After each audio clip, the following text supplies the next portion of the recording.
اہدنا الصراط المستقیم، ہمیں سیدھے راستے پہ قائم رکھ۔ یہ وہ ہماری مشترکہ دعا ہے، یہ ہماری دائمی دعا ہے، یہ ہمیشہ اللہ سے جو ہم مانگتے ہیں کہ ہمیں اس جگہ پر رکھ، ہمیں سیدھے راستے پہ قائم رکھ۔ البتہ میرے بھائی ترجمہ کرتے ہیں ہمیں سیدھا راستہ دکھا۔ ان کے ہاں بھی میں پچھلے دنوں ایک بہت بڑے بزرگ مفتی صاحب کو سن رہا تھا، ڈھونڈ رہا تھا کہ ہمارے بھائیوں میں یہ والا ترجمہ کہیں تجدید نظر ہوئی ہے اس کے اوپر یا نہیں، کہ اس ترجمے کے اوپر دوبارہ سے غور کیا گیا ہو۔ ترجمے پہ غور کرنا چاہیے، ہر کچھ مدت کے بعد قرآن کا ترجمہ تبدیل ہونا چاہیے۔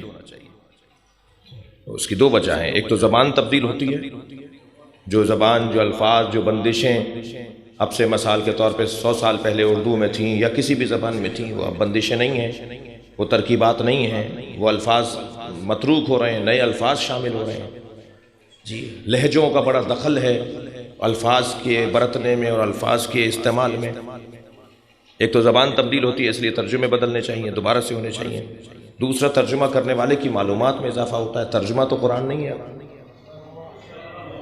وہ تو ترجمہ کیا جاتا ہے تاکہ ہم قریب تر ہو جائیں اس لفظ سے جو لفظ اللہ نے قرآن میں نازل کیا ہے۔ قرآن ترجمہ نہیں ہے، قرآن علیحدہ ہے، ترجمہ علیحدہ ہے۔ احترام ہونا چاہیے کیونکہ اسی قرآن کا ترجمہ ہے، اس کو پڑھنا بھی چاہیے، لیکن جو اللہ کے الفاظ ہیں وہ ترجمہ نہیں ہے، لہذا ہر کچھ مدت کے بعد ترجمے کی ضرورت ہے۔ اور یہ تو گزارش میں ایک مدت سے کرتا آ رہا ہوں کہ حدیثوں میں بھی ترجمہ تبدیل کرنے کی ضرورت ہے، یعنی دوبارہ سے نظر ثانی کی ضرورت ہے۔ قرآن مجید کے ترجمے میں بھی دوبارہ نظر ثانی کی ضرورت ہے۔ کتنی مشہور حدیث ہے جی، ان الحسن والحسین سیدا شباب اہل الجنہ، حسن و حسین جوانان جنت کے سردار ہیں۔ یہ ترجمہ غلط ہے، سبھی کرتے ہیں یہ ترجمہ، حسن حسین جوانان جنت کے سردار ہیں۔ نبی نے تو یہ نہیں فرمایا حسن حسین جوانان جنت کے سردار ہیں، یہ کل میں آپ سے بات کر چکا ہوں جی۔ ترجمہ بدلنے کی ضرورت ہے۔ نبی تو فرما رہے ہیں حسن حسین جوانان اہل جنت کے سردار جی، حسنین کو اہل جنت کا سردار بنایا ہے، جوانان جنت کا سردار نہیں۔ جوانان جنت کا سردار یعنی مر جاؤ تو حسنین کی سرداری ملے گی، مردوں کے سردار ہیں نہیں، دنیا میں ہی اہل جنت بن جاؤ تو حسنین تمہارے سردار ہیں۔ تو ہمیں قرآن مجید کے ترجمے پہ بھی دوبارہ غور کرنے کی ضرورت ہے، دوبارہ بزرگوں کو چاہیے کہ وہ نظر ثانی فرمائیں جی۔ تو یہاں اہدنا الصراط المستقیم، یا اللہ مجھے سیدھے راستے پر قائم رکھ۔ حضرت عمر کا دور، ایک مسیحی جو مسلمان ہوا تھا، اس نے پوچھا مسلمانوں سے، دیکھا مسلمانوں کو بولتے ہوئے کہ یہ تو ایک ہی دعا کر رہے ہیں، یا اللہ ہمیں سیدھے راستے کی رہنمائی فرما، ہمیں سیدھے راستے کی ہدایت فرما۔ اس نے اپنے مسیحی دوستوں سے جا کے کہا، انہوں نے کہا جی اب تک تو ان کو سیدھا راستہ ملا نہیں، اتنے عرصے سے سیدھا راستہ ڈھونڈ رہے ہیں تو تم وہاں کہاں چلے گئے؟ وہ بات اس کے دماغ میں بیٹھ گئی، دوبارہ مسیحی ہو کر شام چلا گیا۔ دور حضرت ابوبکر کا ہے، توجہ ہے۔ تو حضرت ابوبکر نے کو خبر ہوئی کہ ایسا ہو گیا، تو انہوں نے فرمایا کہ کچھ سخت اقدام اٹھانے کی بات ہوئی، تو حضرت مولا علی تک خبر پہنچی۔ حضرت نے فرمایا نہیں، سخت قدم نہ اٹھایا جائے، اس نے بات سمجھی نہیں ہے، اس تک بات پہنچی نہیں ہے، ہمیں اسے بات سمجھانے کی ضرورت ہے۔ کہا یا علی یہ کام آپ کا ہے، آپ کریں۔ اچھا ذہن میں رہے کہ حضرت ابوبکر کے دور میں بھی، حضرت عمر کے دور میں بھی، حضرت عثمان کے دور میں بھی خلافت مولا علی کی ہی تھی۔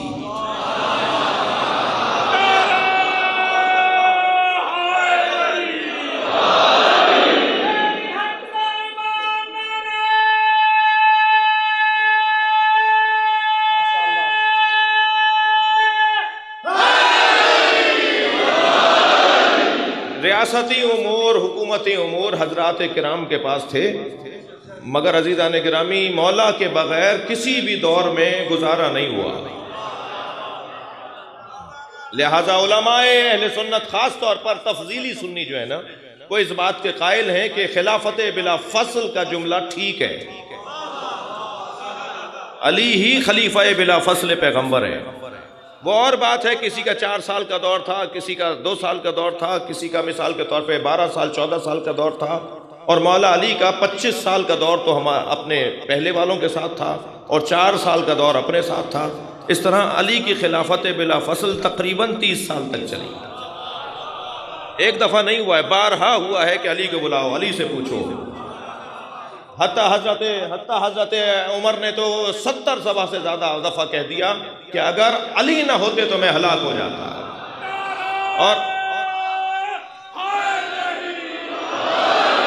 اور حضرت ابو بکر نے تو فرمایا لم تلد النساء مثل علی ابن ابی طالب، دنیا میں کوئی عورت ہی نہیں ہے جس نے علی جیسا بچہ جنا ہو.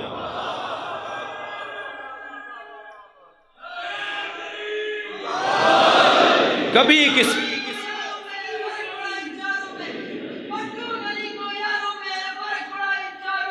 یا اللہ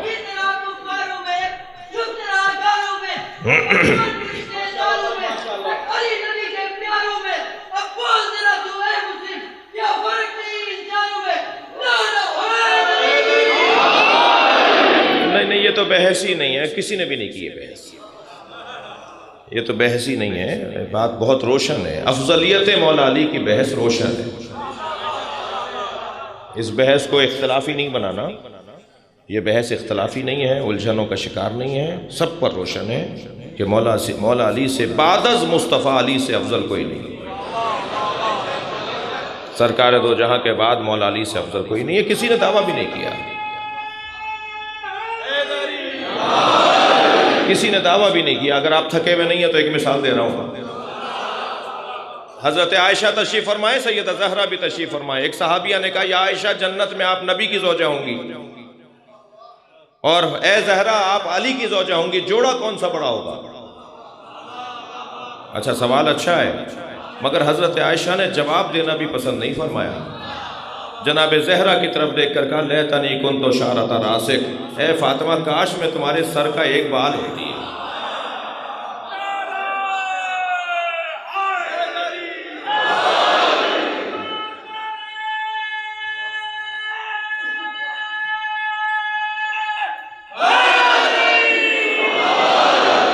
توجہ ہے حضرت کی. حضرت ابوبکر نے حضرت علی سے، حضرت نے فرمایا کہ میں اسے خط لکھوں گا. مولا علی نے خط لکھا اور خط میں حضرت نے لکھا بسم اللہ الرحمن الرحیم غافر الذم شدید العقاب ذی الطول اما قولہ تعالی اہدنا الصراط المستقیم یعنی ثبتنا علی طاعتک وَأَلْزِمْنَا عَلَىٰ عِبَادَتِكَ وَالسَّلَامُ علی ابن ابی طالب. صلوات پڑھیں ذرا مولا کی ذات میں.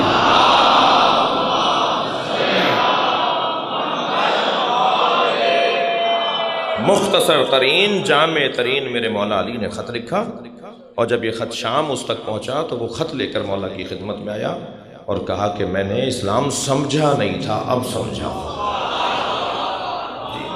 تو پہلا پیغام تو اس پیغام میں یہ ہے کہ ہمیں برداشت اور تحمل مزاجی سے چلنا ہوگا. اگر اب تک میری بات کسی تک پہنچی نہیں ہے تو مجھے ناراض اس سے نہیں ہونا چاہیے، بلکہ اپنی بے ذاتی، اپنی کم علمی، اپنی کمزوری کا احساس کر کے اپنی توانائیوں کو بڑھانا پڑے گا، تب جا کر میں کسی کو بات سمجھا سکوں گا. مجھے دروازہ کھلا رکھنا چاہیے، دل بڑا رکھنا چاہیے، وسعت قلبی کے ساتھ مظاہرہ کرنا چاہیے، سب کو پیار دینا چاہیے. سب کو کافر ثابت کرنا کوئی بڑا کارنامہ نہیں ہے، کافروں کو مسلمان بنانا کارنامہ ہے. جی میرے مولا نے لکھا کہ بسم اللہ الرحمن الرحیم غافر الذم شدید العقاب ذی الطول، یہ الرحمن الرحیم کی صفات، یعنی اللہ کی صفات میں اضافہ کیا حضرت نے. بسم اللہ، اللہ کی صفات میں رحمان بھی ہے، رحیم بھی ہے، ذی الطول بھی ہے، شدید العقاب بھی ہے، غافر الذنب بھی ہے. اما قولہ تعالی، اور جو اللہ کا یہ قول ہے اہدنا الصراط المستقیم، تو سنو اس کے دو معنی ہیں. دو معنی ہیں، یعنی ہم اللہ سے کہہ رہے ہیں ثبتنا علی طاعتک، ہمیں اپنی اطاعت پر ثابت قدم رکھ اور ہمیں اپنی عبادت کا لازم بنا. ہم تیری عبادت کے قابل ہو جائیں، لازم ہو جائیں، ہم ملزم عبادت الہی ہو جائیں. ملزم نہیں کہا ہے میں نے، ملزم. صلوات پڑھیں ذرا محمد و آل محمد.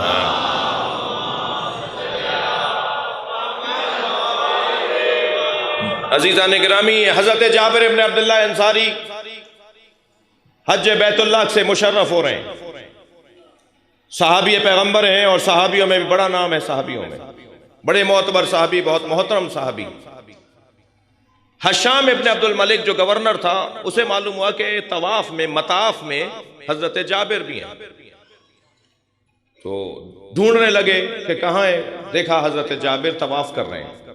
ایک جگہ رک گیا کہ طواف مکمل کریں تو میں ان سے مصافحہ کروں.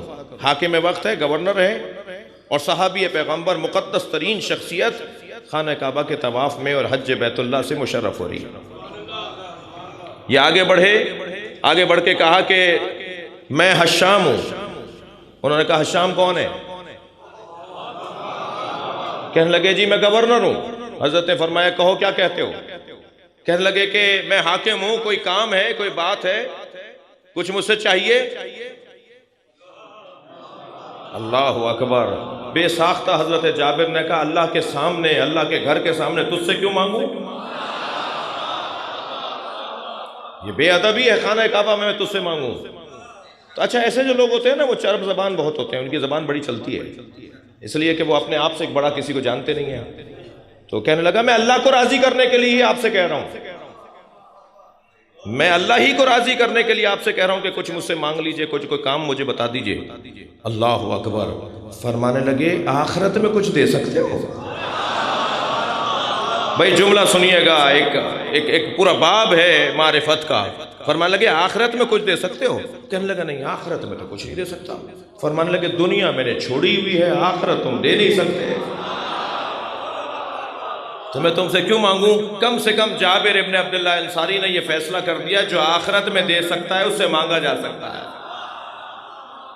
صلوات پڑھیں گے محمد و آل محمد.